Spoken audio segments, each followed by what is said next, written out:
Hello friends, আমি অর্পিতা তোমাদের life time টকিজে স্বাগত জানাই। আজকের বিষয় হলো how to avoid mental conflict.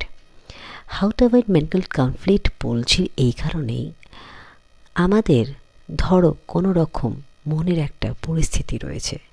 ধরো আমরা চাই আমাদের অর্থ থাকুক, আমাদের সম্মান থাকুক, আমাদের প্রসপারিটি থাকুক, কিন্তু যেই মুহূর্তে আমরা এটা ভাবছি সেই মুহূর্তে হয়তো আমাদের এগুলোর মধ্যে কিছুটাই নেই। কিন্তু আমি যদি তোমাদের বলি যে এই জিনিসটাকে তোমাকে ভাবতে হবে যে তোমার সব আছে, তাহলে কি তুমি ভাবতে পারবে? না। এই জায়গাটাই হচ্ছে মেন্টাল কনফ্লিক্ট।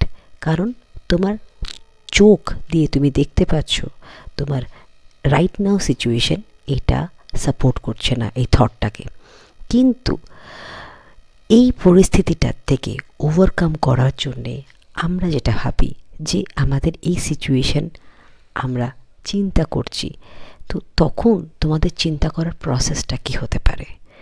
চিন্তা করার প্রসেসটা এমনই হবে যে আমি এটা ভাববো না আমার সব হয়ে গেছে।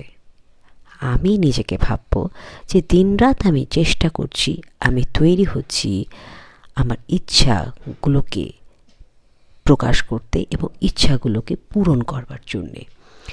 এই থটটা কিন্তু তোমার মাইন্ড অ্যাকসেপ্ট করে নেবে, কারণ তুমি দিনরাত এটার পেছনে চেষ্টা করছো। তো মাইন্ড সেটাকে সাপোর্ট করবে, আর মাইন্ড এটাকে সাপোর্ট করে তোমার সাবকনশিয়াস মাইন্ডকে একটা ইনস্ট্রাকশন দেবে, এবং সাবকনশিয়াস মাইন্ড যখন এটাকে অ্যাকসেপ্ট করে নেবে, গ্র্যাজুয়ালি তোমার নিজের ইমপ্রুভমেন্ট আস্তে ধীরে হতে শুরু করবে। আর তখনই তুমি বুঝতে পারবে যে তুমি আগের স্টেট থেকে গ্র্যাজুয়ালি ইনক্রিজ করে যেই স্টেটটা তুমি ভেবেছো সেই স্টেটে তুমি পৌঁছে গেছো। তো এই যে মেন্টাল কনফ্লিক্টটাকে অ্যাভয়েড করবার জন্যে থটটাকে কীভাবে করা উচিত সেটাই কিন্তু আজকে তোমাদেরকে জানালাম। সো ফ্রেন্ডস, তোমাদের কেমন লাগছে আমার এই ইনফরমেশন, কতটা তোমাদের কাজে লাগছে কমেন্টসে জানাও। ওকে, থ্যাংক ইউ, বাই।